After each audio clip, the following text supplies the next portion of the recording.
សួស្តីបងប្អូនអរគ្នាបាទនេះថ្ងៃនេះមានកង់ដេកបាទសម្រាប់ដាក់ត្រាក់ទ័របាទនេះ L5018 ក៏បានបាទ4708ក៏បានបាទនេះបាទដេកក្រាស់ល្អបងប្អូនណាត្រូវការបាទតំណែងមកបាទនេះ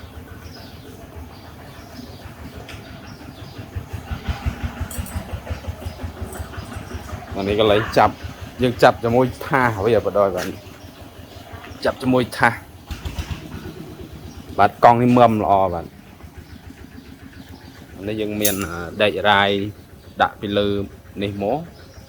មានដែកថ្នាំងពោដាក់ពីក្រោមទៀតបាទ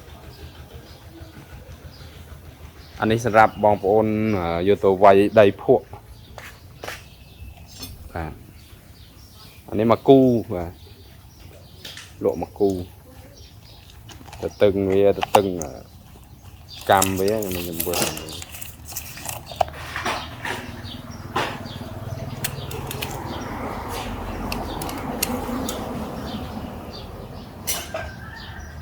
3តឹកបាទ3តឹកទៅតឹងកម្មវា3តឹកបាទ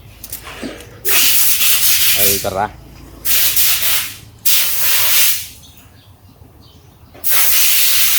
8លីបាទកម្រាស់កម្មវា8លីបាទដល់2ហ៊ុនកន្លះបាទដេកកង់វា2ហ៊ុនកន្លះអានេះមឹមល្អបាទនេះដេកចាប់ចោលជាមួយថាស1ហ៊ុនកន្លះបាទ1ហ៊ុនកន្លះនេះបងប្អូនត្រូវការបាទតំណែងមកបាទអានេះយើងសម្រាប់ចុះផកចុះអីបាទវាអត់ទួងកង់បាទសម្រាប់បងប្អូនយកទៅវាយដីធ្វើស្រោប្រាំងធ្វើអីបាទ